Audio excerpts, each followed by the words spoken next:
All right, welcome into episode 62 of the Losing Sucks Fantasy Football Podcast. As always, I'm your trusty host, Dustin Blanton, along with my equally as trusty host, co-host, Travis Masterson. And today we are bringing you, of course, a bushel of fantasy football fun, news, and we also have a special treat. You've seen him having fun conversations, bantering about with the locals on Twitter. He is the host of the Tackle Dummies Podcast. He's a writer for the Fantasy Footballers and the singular man in this space who is responsible for the discovery of the fantasy football superstar known as Dominic Elwood. I bring to you Jeff Greenwood. Thank you so much for joining us. How are you, man? Thank you for taking the time. We are forever grateful. Thanks, guys. Yeah, I'm doing great. Thanks for letting me come on your pod. It's an honor, and I thank you for the the shout out to Dominic Elwood. It's a big name. Not everyone has heard of him so far. No, it's only a matter of time. Make sure that you pick him up at least in the first 3 rounds of your draft. You will not want to leave that draft room without him. Jeff, man, we are, again, big fans of your work. We crack up daily at the things you have to say. Your quick wit. Look, you got to let us into the mind of Jeff. Like, how is it that you're just able to tap into everyone's funny bone in a football-y way? Like, how is that a thing that you just are able to do? So I thank you very much. I probably miss 90% of the time. You probably only see the good ones. So you cast a wide net, you see what happens. And we were talking a little bit before the show. I've got 3 small kids, and I'm like a child myself. So if you think about things from the lens of like a 5-year-old, the world is a fun place. Yeah, absolutely. That's awesome, man. I'm sure your wife is thrilled. That's awesome. I like that. I like that whole feel. Travis is speechless over here. It's what I'm wanting to say is it's a great mix of fantasy advice, but also a little bit of a reality check of what we're actually talking about, being fantasy football, and you kind of have that lens of it's only so important, which I think is very refreshing, especially in the space that is Twitter, because everybody takes themselves so seriously. And right. Echo chamber is kind of a token phrase on Twitter, but every time I see a tweet from you, I'm thinking, like, I immediately think, okay, this will be something different than we've seen all day, which is really nice. For example, and I quote, "If you get killed during your draft, you'll go on auto draft and you won't win. You cannot win if you get killed. Advice of the day." Things like that. Wow. When I see them on my Twitter feed, signed Jeff Greenwood, I immediately send them to Dustin and I say, "We're doing this all wrong. This guy gets it. All you have to do is not get killed or draft players that get hurt. Just draft the healthy ones." Oh. It's the big time advice. I'm thinking about the pretty, intense analytics. So thank you for that. Yeah. You know what? It's honestly I take myself very seriously on Twitter. I'm like this close to including the word analyst in my bio. No, you're not. Which lets everybody know. It's not allowed. Which lets everybody know I'm here for the numbers, but I'm really here for the trophies and for you, my fans. Okay. But it's just the whole vibe. It's like you guys realize it's a game about a game. Like we realize that, right? Like it's a fake game. But that's where we're at nowadays. One for you real quick, Jeff. How long have you been playing fantasy football? Like, how did you get started? So I got started, I think, in 2011. And the co-host, you mentioned Tackle Dummies Podcast with my buddy, longtime friend, Seakaz. So he and I were in the same league together. It's still going today. That's my main league. And that was about, so I guess 11 seasons ago. We have our live draft coming up at Seakaz's house in a couple of weeks. I'm obsessed. It's one of those things, as you guys probably know, it sucks you in year one, and then year two is that much more, and it just keeps progressing from there. I feel like no matter how many leagues you add, whatever the buy-in, whatever the rule changes or new people you meet, no matter what, that home league, that draft at your buddy's house, there's nothing better than that. I would trade every other league and to be able to still have the home league and the home league draft. 100%. Yeah, well said. Yeah, it's pretty special. Something else that I love from you is something that I think I had a conversation with you about during the season was your Sunday morning, this player or that player. Your process for a little while was asking your kids and asking your wife kind of on the spot, this player or this player, and they would give you an answer, and you were like, oh, there it is.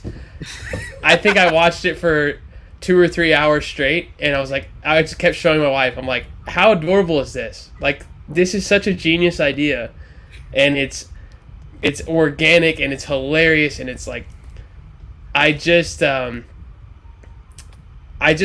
appreciate, and I wanted to tell you on air, I appreciate the love that you put into your family. You are this is kind of getting kind of serious here, Dustin. As somebody who wants to be a father shortly, what I see from you on Twitter, which is just a small glimpse of obviously who you are, it means a lot to follow somebody like you and see how you do things and the lens that you coach and teach your kids, and how important you make everybody feel. It's really cool. Thank you very much. Thank you. I think family is important to me as well as a lot of other people. But I appreciate the kind words, and the Sunday morning fantasy advice is kind of. I have a lot of fun with it. The kids have a good time. My wife has a good time, and it's always like at the end of the day, people are asking about 2 players that are in the same tier. Right. It's like, which one do you start? It's like, flip a coin. I mean, what are we doing here? Yeah.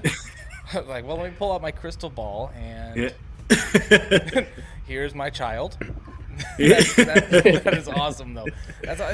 Realistically, someone just wants you to tell them, who do I put in my starting lineup? Yeah, they want someone to blame. Right, exactly. Exactly. I didn't win because Jeff told me to put in, I don't know, Joik Bell, who hasn't been in the league in years. But no, Jeff's son got it wrong. Yeah.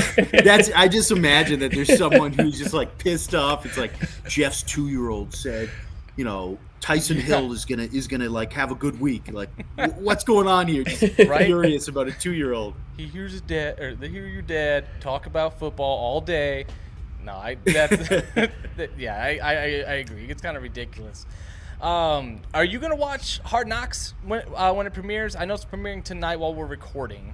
So to break that veil, we're recording Tuesday. This will come out on Wednesday. Are you gonna be watching tonight? Absolutely. I love Hard Knocks.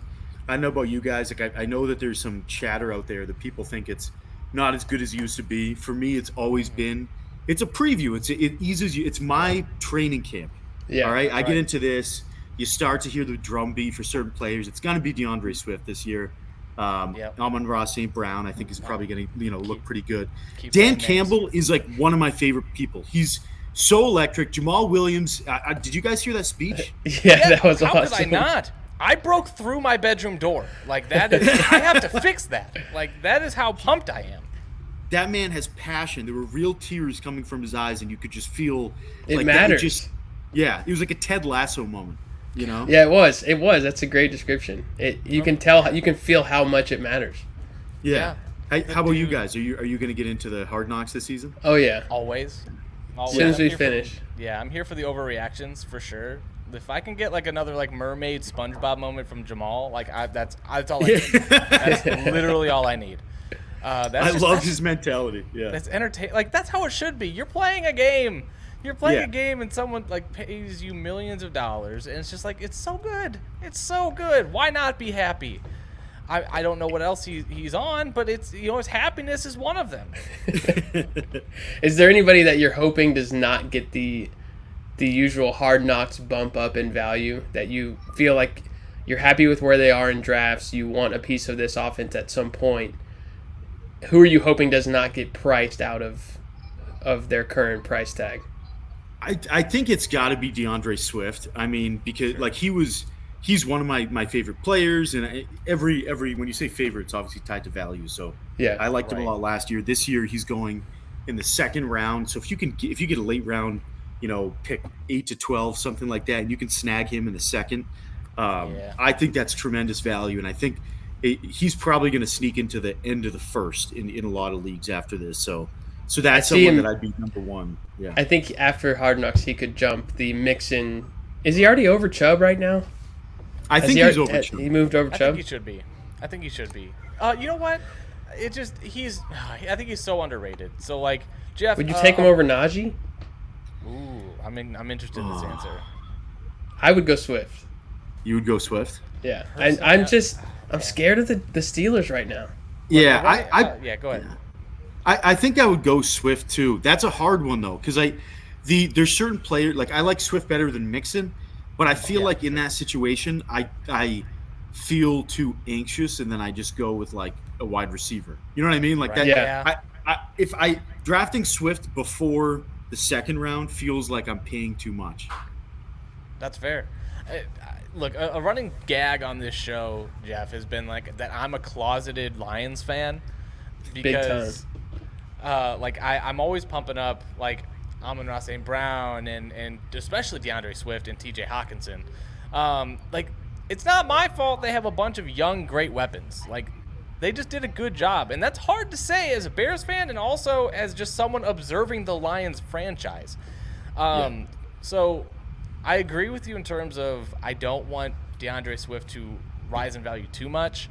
But in terms of, like, that tier of running back, you mentioned Chubb, but, like, it's really tough for me because DeAndre Swift and Joe Mixon, it's like, do they have similar skill sets, or is just DeAndre Swift just much of a, like, better receiver than Joe Mixon? I mean, I feel like it's a really good point. I feel like Swift is a much better receiver, but then you get like, I mean, at the end of the day, like, dumb it down. Good offense for the Bengals. I know the Fantasy Footballers just had an episode today, and I think Mixon was like, top 3 in carries. I think he had like 291 touches last year. There's just a lot of volume on a good offense that made the Super Bowl, right? Right. So I think the Lions are going to take a step forward. I think Swift is a lot more talented, but it's always hard getting a guy that you love on a team that's not the greatest team. For sure. Like Etienne, Dustin. I'm a huge Etienne guy. Okay. All right. Jeff, you got to help me out with this question, though, because, I'm lucky enough that you posted about this, and it's just a little thing, a little thorn in my side that me and Travis have been going back and forth. And we're in this league together. We've been in this office league for years. Oh, my God. It's what brought us together. Jeff, I'm sorry to say that it's a standard league, okay? There are no points per reception. There's no fun, okay? They took the fun. Exactly. Thank you. Thank you for that. They took the fun. The commissioner just happens to be a member of this podcast and this current recording. Travis, can you give an insight into the mind of this absolute madman and heathen and hater of all good things and smiles and rainbows and fun? We're not going to do this PPR debate tonight, but I do want to hear your elevator pitch for making that switch. Sure. So to take a step back, I think playing in a standard points league, a 0 PPR, is perfectly fine. But I think for me, if that's only the thing you do, that's the point where it's like, try something new. I mean, okay. So you don't have a problem with that league. You have a problem with that being your only league. If you're the type of person that you're in 3 leagues and they're all standard scoring and it's all 1 QB, 2 running backs, 2 wide receivers, 1 tight end, defense kicker, then missionary is what I would use to describe you. You know what I mean? Okay. So you can do that. You can mix in that, but throw in exactly. There's a place for it, is what you're saying. It's okay for that to be home base, but you've got to branch out. Right. The 2 home leagues on Yahoo are the only 2 standard scoring leagues that I'm in out of, I believe, what will be 20 to 22 leagues. So I hesitate so much to let those go, and even to change those. I think the one change we might make is to add an additional flex spot. Because people want more scoring. If you want more scoring, let's add another player. You get to make another decision every week to put somebody else in the lineup. Right. It's just, for some reason, these old school Yahoo leagues for me have been I can't, and I'm sure you saw this back and forth because I was blowing up your phone, not knowing until Dustin texted me, hey, he's still tagged. He's probably hating us right now. A screen pass for -3 yards can't be good for one player and negative points for the quarterback. I don't get it. And that same play is worth less than a run for 6 yards that gets a first down. Nobody will ever answer that question. The PPR truthers say, you just need more points. Don't worry about how you get there. I just want to talk about the logic of why we do it that way. And we'll do that. You just said we're not going to do the whole debate. I can't help myself. I've got to respond to that. So first off, yeah, all right, perfect. I think the first thing that is really my main point here is what you said, where when you said this at the beginning of the podcast, your home league draft, nothing beats it if you're fortunate to have that thing still going on. Yeah. And traditionally, that's with people that might not be as into the crazy super flex or tight end premium. So for me, I'm absolutely all about the league and what the league wants to do more than what I want to do for format. So absolutely, like your 2 home leagues are standard scoring. I mean, we've had that, and every year I'm like, let's move it to this. But if people want to do that, you got to do what people want to do. So I think that's an important thing to say. But you mean take a vote? Yeah, I'm all about to see are we ready for that change. Okay, maybe we put it to a vote. Oh, we've escalated it now, so we're in a keeper league, and there's a lot of nuances to how you do it. But it started off as a traditional standard scoring league, and we vote. And so every off season, people come up with things like, oh, this is what I want to try, this is what I want to try, and then we do a vote at the beginning of the live draft every year, and then that's how things kind of move along. At the draft, wow. A lot of times, yeah. Oh my god! So you don't have time to prepare for the strategy. I love that. Like we might have done it earlier in some years, but I think a lot of times, I think it's like on the spot, and then it's like, let's just go. Right. I like it. I'm glad we all agree that the draft is like probably the best part about the whole experience. Like you play to win the game, but like really you play to draft. That is kind of the whole premise. As someone who also takes part in many drafts, it's both quick, auction, slow. I've seen you talk about kind of some let's say preferences in terms of slow drafts. So I've got a fun question then. So would you rather someone take an hour to cook you dinner at, like, let's say a nice restaurant, or would you rather someone take an hour to make a pick in a slow draft?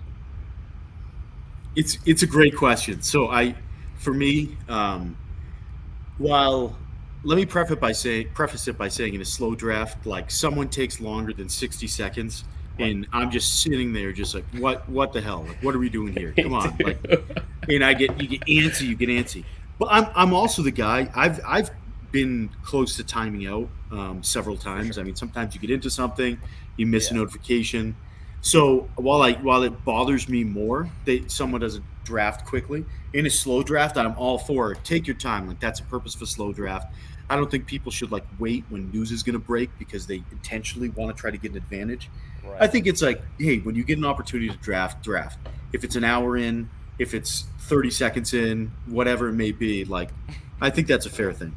Does it bother you when, let's say you've been on the clock for 30 minutes and it's a 4-hour clock and somebody texts you or at you on Sleeper or Twitter or whatever and says, hey, you're on the clock? Is it like, dude, leave me alone, I'll get there when I get there? Or is it, hey, thanks, I didn't realize that, I'm ready to pick?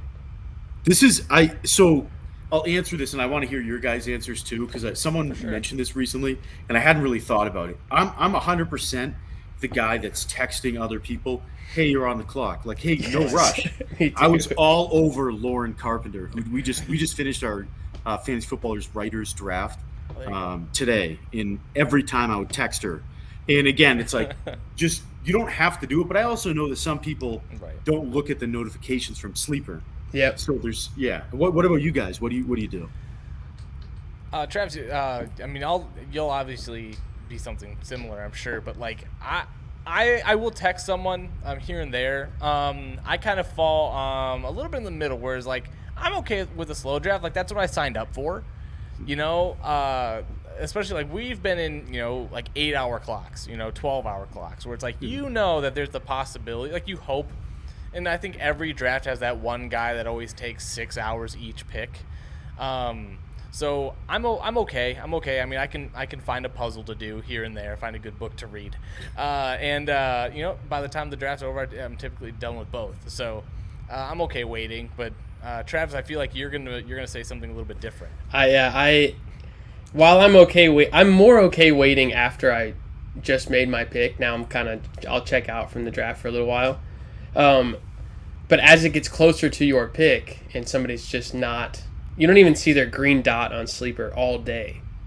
It's like they don't care that it's on. I'm like, you wanted to draft 3 days ago. You were so excited. You were all active in the league chat, and now you're nowhere to be found. Our Scott Fishbowl, the Dallas division, we had a Twitter group chat, and everybody said, as soon as we're on the clock, message whoever it is. Just tag them so we can keep this moving. And we were done in like 3 days. Wow. Whereas Dustin was like in round 8 and we finished. And everybody was that was just like an understanding of nobody's calling anybody out. Let's just help each other because we're all busy. I would rather wait than have 1 or 2 guys in the draft. And this has happened in like the last 5 or 6 slow drafts. When they get on the clock, they send a message immediately saying, pick OTB. And I'm like, oh my gosh, you had 3 days to negotiate to trade back. And now that your 8-hour clock or 4-hour clock has started, you're saying, picks on the block, I'll listen to offers for the next 2 hours. I'm like, oh my gosh, you're just telling us that you haven't been doing anything.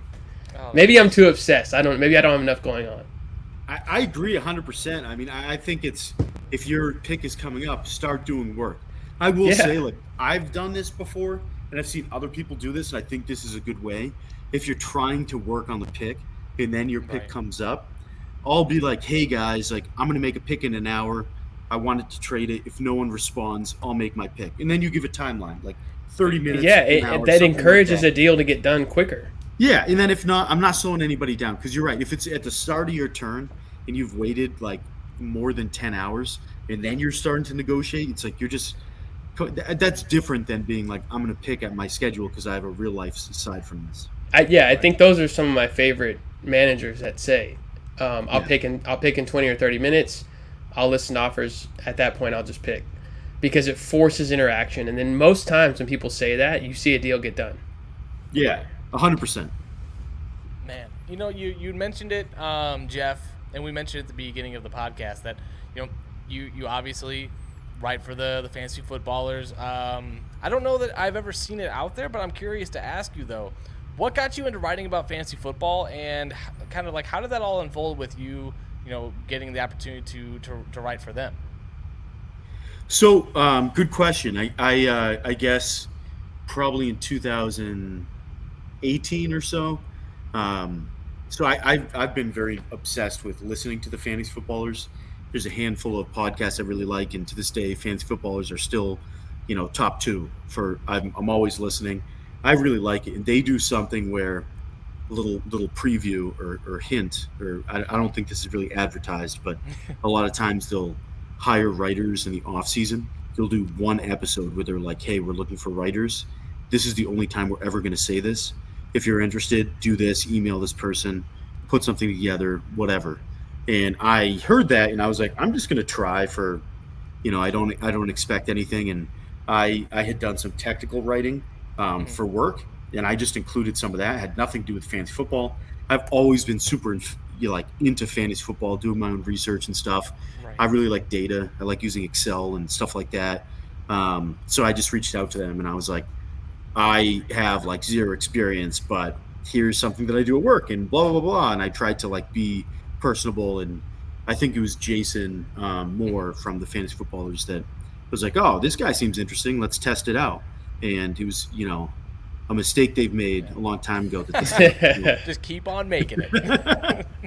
That's awesome. What's their, to follow up with that, what is their expectation of you, or what's the precedent set for in-season due dates? Because we're going to be looking to do the same thing. I kind of want to learn from somebody who's been doing it.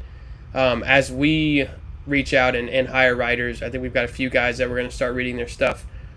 What is fair and not fair to expect from somebody as a writer for fantasy football, especially on a low-budget operation, unlike the footballers, but they started a while ago, the same way. So what can we expect? What's fair? That's a good question. What have you learned as a writer that you would tell somebody who's hiring writers to let people know up front?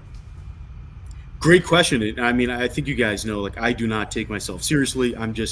I write fantasy articles once in a while. I'm not anywhere near making it. I like to have fun, and I get the pleasure of talking to the fantasy footballers sometimes. So from my perspective, after doing it for a while and kind of knowing some other people that have done it, most operations, especially like up and coming websites, don't pay new writers. There's a lot of mixed opinions about that. I've only written for the fantasy footballers, which is kind of a unique or weird thing. They do pay. Some companies do pay, some companies don't. I think, again, most people probably don't pay if they're starting something new. And if you're a writer and you want to start and you haven't done it before, most of the time you're not doing it for the money.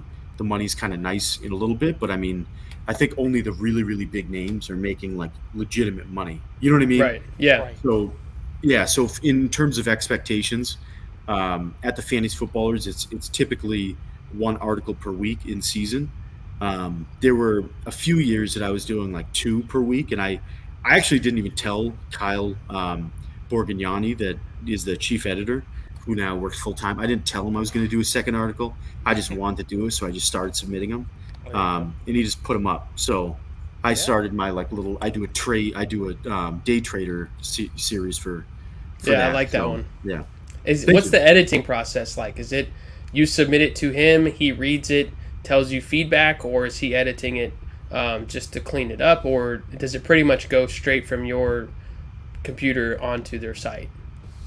So from that, for them in particular, and I don't know what it's like at other places, but there's a lot of tips and tools that they give you about kind of what they're looking for. So they give you some formats, or it's like, hey, this is what that article series was last year. Like, you can edit it. So I would typically be like, hey, Kyle, I'm thinking about doing this. What do you think about this? And you give me some feedback. And then we got to a point where I think he kind of just recognized my writing, and he likes people to kind of have their own voice. So for us, or my experience with the fantasy footballers has pretty much been like, I'll write something, and then he just edits it and sends it out the door. Cool. So it's pretty quick and efficient like that. Occasionally he'll be like, hey, what about this, or this? Or like one year I did an article about J.K. Dobbins, and it got published the day before last year, before he got the ACL injury. So it's like, all right, like, you got to fill someone else out. Yeah, that, God, J.K. Dobbins last year. So last year we joined a league. Travis sent me this crazy idea from this guy on Twitter. And he's like, hey, this guy's running a 32-team league, and the loser has to spend 24 hours in a Waffle House. And I'm like, okay, I'm good enough. I don't think I'll be the last. Even if I'm just middling, like, it's just fun, whatever. So my second round pick, and if you're unfamiliar with a 32-team league, which I assume most people are. Yeah, but you were assigned an NFL team. Right. So I picked the Bears, obviously. So you had to start 2 people from that team on your roster. No matter what. No out of your 5 what. starters. And my second round pick, and granted, everybody has like maybe 3 good players or so. The rest are just kind of like tossing. Yeah. Like, hopefully you have a Byron Pringle. Byron Pringle. So my second round pick was J.K. Dobbins, and this is preseason, everything wonderful, and then J.K. Dobbins obviously doesn't play, and I'm freaking out the entire time. Like, you're hoping Tyson Williams is a thing, and then he disappears. You're like, oh my God, what am I gonna do? Like, I can't. Like, I'm telling Travis during the season, you know what, man? I'm just gonna fully embrace the tank. Like, I'm just gonna lose. I'm gonna contact a news station. We're gonna make this a publicity thing, and like, the entire time, I'm just freaking out. And to this day, I still don't forgive J.K. Dobbins for what he did to me. Is there a player heading into this season that you have a similar feeling towards, where you don't care what their situation is, you're not going to let them hurt you again? Who is that for you to this season? So, I guess, and obviously, like, it always stinks to talk negatively about a player, because it's like, those guys legitimately have it really hard. Like, they make a lot of money. They're constantly judged by people, and like, you open your phone and everyone's like, "This guy's a bum," and like, that's just your life, right? Not a lot of positivity. Yeah. So, but after saying that, my answer would be Saquon Barkley. So, no chance, huh? No redemption season. No, and I did an article recently with the Fantasy Footballers, and I wanted to read a portion of that. And essentially it has to do with his production, his workload. So in 2018, Saquon saw 22 touches a game and averaged 21.3 fantasy points per game. This is half PPR. So he was averaging 0.97 fantasy points per touch. Great season. That's insane. I'm looking at it specifically from points per touch because it's an efficiency thing, in my opinion. It's you get more touches, you're going to do well. So he went from that to, in 2021, seeing 15 touches per game, so a quarter, 25% less, and averaging only 9.9 fantasy points per game last season. So that equates to 0.63 fantasy points per touch. Out of the top 50 RBs last season, that's 47th. So his efficiency was just terrible. And there's all sorts of things that people can say. I mean, still, if he gets more workload, even if you're not efficient, you can still do well. If I'm the Giants, I'm looking at him saying, I have some injury concerns. I think injury prone is a myth. I'm not saying he's injury prone, but if I'm the Giants, I'm saying I want to kind of give Saquon a little bit fewer touches and try to have him be efficient. If he isn't efficient last season, the workload, that's my projection. Lighter workload, less efficiency than when he was a rookie. I'm going to be avoiding Saquon in all drafts. Unpopular opinion. Very unpopular right now on Twitter. Saquon is all the rage. Yeah. And just so you know, Travis, the points per touch, that's similar to PPR, but it's like more points per fun. I know you hate that sort of thing. It's an efficiency metric that I've really come to like recently. I'm glad that I you also brought that up. I did fantasy points per touch eliminating touchdowns, because touchdowns can go up or down. So that there's a lot of different things to look at. Obviously, I'm going to cherry pick something that agrees with my argument. But yeah, I'm looking at efficiency. When you pull a stat like that, are you going to Google and finding a list of 2021 results and doing it manually, one player at a time, or is there a particular source that you go to save yourself time? Because we make these show sheets and we build our argument to go back and forth on somebody, and sometimes it can take hours when you go through every position and you're looking at points per touch if you don't have a favorite source. So I'm always looking to learn, like, where do people go to get this? Is it fun to you to go the long way around? Because sometimes I'm like, I got 4 hours. I'm just going to get into the numbers, do it on Excel, do it the old school way. And it just feels cool to do it like that. But sometimes you just wish you had you're at a bar and you're arguing with somebody. You wish you could just pull something up. Yeah. So that's a great question. I remember when I started writing, I was very curious about that too. I think a lot of people that are smaller accounts in the fantasy world, like myself, or I think a lot of people will pay for PFF and pay for other sources. I myself don't. I go to Fantasy Data, great company. You can pay and get more expedited things. I look at Fantasy Data. I traditionally do things in a macro sense. So I do what were last year's games, or I'll get curious, hey, I wonder how this player did compared to Bears running backs in the past 5 years. So I just download a bunch of data. At one point I did 10 years of data. I'll do calculations in different columns and then just kind of look at it myself. But that, for me, that's a nice thing, is I'm not a fantasy analyst. I just write articles occasionally. So I get to cherry pick what I feel like doing. I don't like, Saquon Barkley's value. I'm going to do a few calculations, see what agrees with me, and then just kind of use that. The facts are the facts. You can argue them all you want. They're on the paper, so. That's right. But generally, I will do that download, look at efficiencies and certain things like this, and then kind of let that form some opinions, and then kind of dive deeper from there. That's my personal opinion. Yeah. I like that. It is kind of a cool feeling when Dustin will say, "Hey, can you find this?" And it'll take me a couple hours, but like when I get really into it and you finish it, it's like, you know that meme that it's just like all the numbers and stuff going. You feel like you're on a different level. You're like, wow, I really did this. Shut your eyes to go to bed, and you're like, all you can think about are all the stats you've been looking at. It's fun to see the transformation that Travis has had over the last couple of years, Jeff, because getting into it, like, first of all, there's two things you need to know about Travis. Travis used to live by the fantasy points per game. That was the only stat that mattered, like where they finished. Yeah. And then Travis is also a very skilled salesman. So I tell everybody, I'm like, especially people who like have joined our league or like aren't in leagues with Travis a lot and have joined leagues with us, like, look, you need to understand, like, if you have a player that Travis wants, or you even mention that you're willing to trade, you need to be prepared to be barraged with text messages. You're gonna get pitches. You're gonna get probably graphs. Okay, you're gonna get working hard, man. You're gonna get a bunch of news and material that you didn't know existed, and by the end of it, you're gonna hate the players you have on your roster, and you're going to take the trade. I have found, I think one of the first articles that I'll put out here next week or 2 weeks, whenever we post the website, is the art of the negotiation in fantasy football. It is what I love the most. Obviously, drafting is super fun, but in season, trying to find what I need to build to be ready by week 14, that is what fantasy is to me. That is what brings me joy. It's not what do the next 3 weeks look like. I tell my wife, I'm like, she's like, it's gonna get ugly for you. Look at these players. I'm like, that's okay. When somebody's painting a masterpiece, a lot of times, you see the guys painting something upside down, and it's like, what is that? Like, it looks terrible. And I got guys in the league like, what is Travis doing? And making this trade and that trade. Why would he want him? And then you flip the painting upside down and it's week 14 and they're like, how did this happen? It's like he scored 130 points all through the playoffs. Unreal.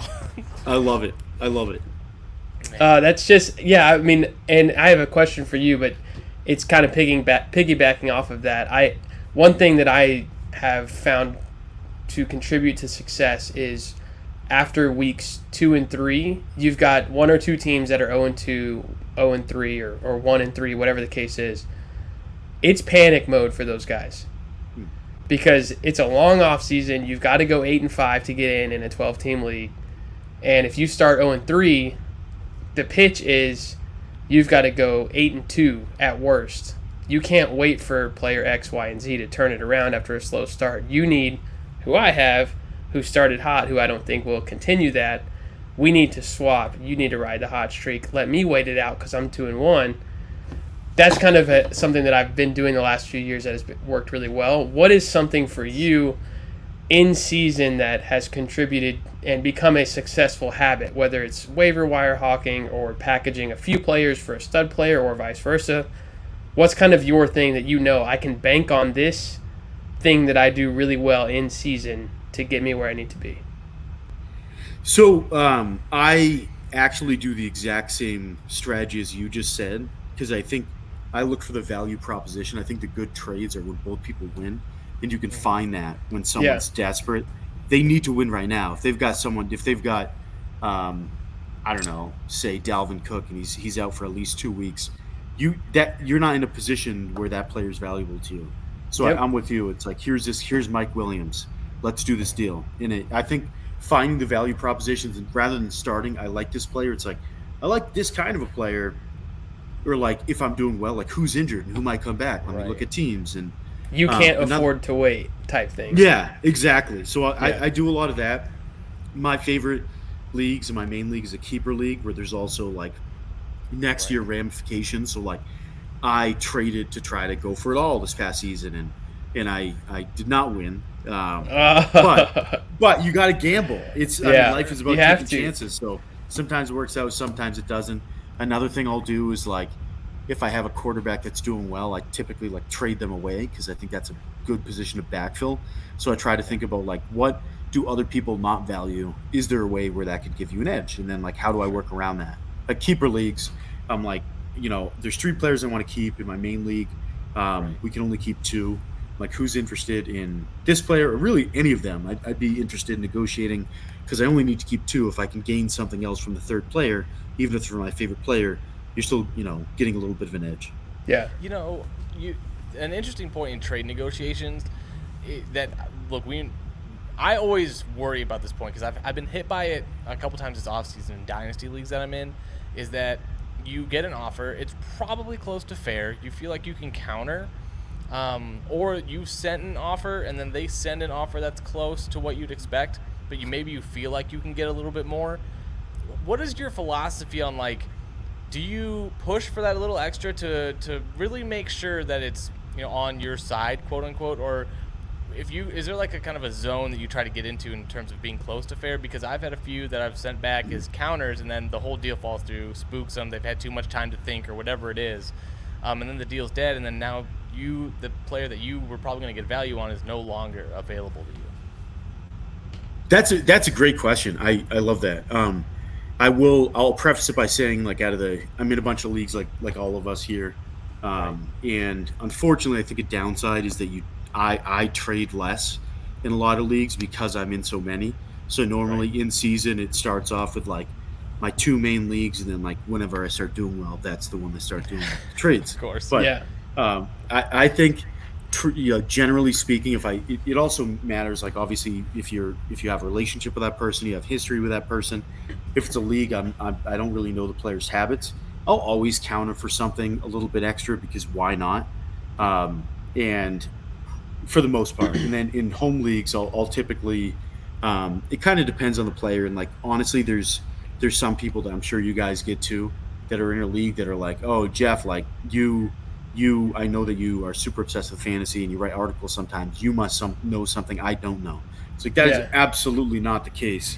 So it's almost like sometimes I take a deal that like I know the other person's winning, just because I have an addiction to trading and I'm trying to chase the dragon.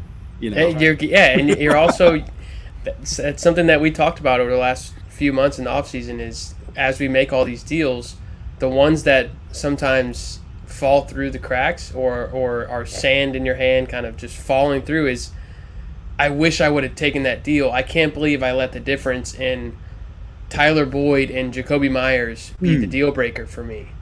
Like you fight the extra pieces so much that you back the other owner off when you should just take it sometimes. You're getting the piece that you really want. You can find another Jacoby Myers out there. For sure. But yeah, that term, and that's something that we should probably talk about more, Dustin, is player X, which is usually the second or third player, is that enough to really break the deal? Because sometimes it does, and you regret it, and you never get a chance at that deal that was so close. For sure. For me, you don't have to win every deal. Yeah. For me, I think that's an important point. For sure. Yeah, and that's something I've tried. I've gotten, as the years have gone on, I've gotten more towards like making each trade fair.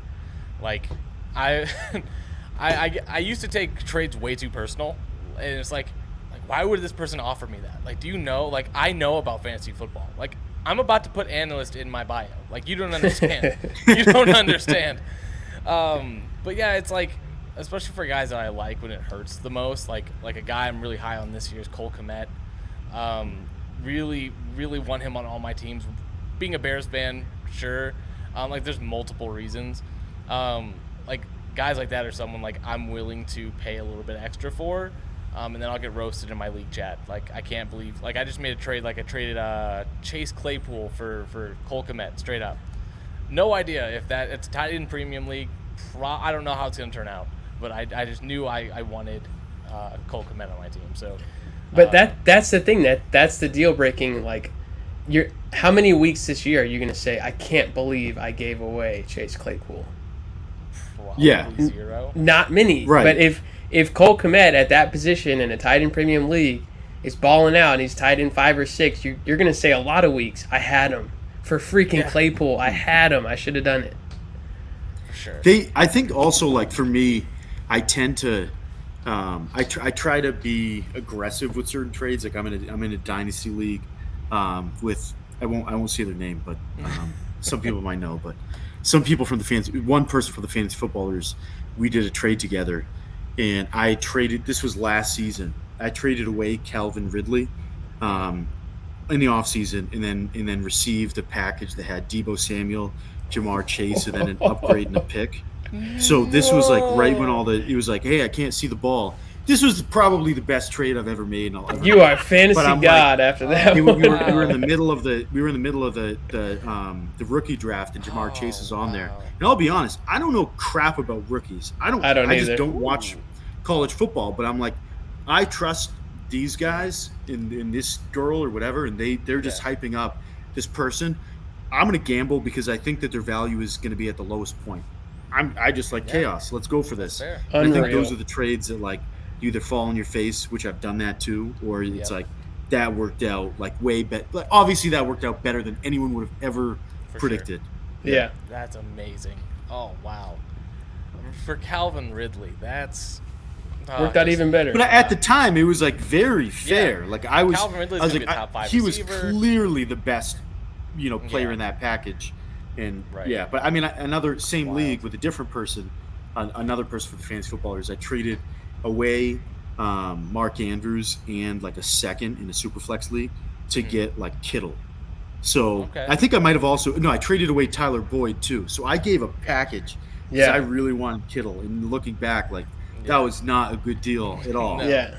So you can't win them all, but it's so much more fun to make the deals and roll the dice and just see. To sit on your guys, like something that one of our friends in our first dynasty, his thing is anytime one of his players goes off, they're gone.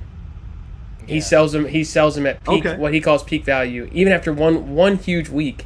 And I'm like, you have 19 first round picks over the next 3 years. But you're trading away superstars who just went off. They're going to continue to do that. Are you not going to compete ever? Because then that rookie you draft goes off and you trade him for next year's first round pick. I'm like, you're chasing something that's not a title. And at some point, when does it really become about winning the ring? Like you're saying, like when you have a chance, you got to go all in. Yeah. I think the thing that people miss in Dynasty a lot of times is that the goal is to win this year. It's extremely rare that a team is going to win 3 years in a row. If you have an awesome sick draft in a 12-person league, at best in your nasty at trading, things fall your way. At best, you've got like a 20% chance of winning your league. That's just odds. It's just there's so much dumb luck in it.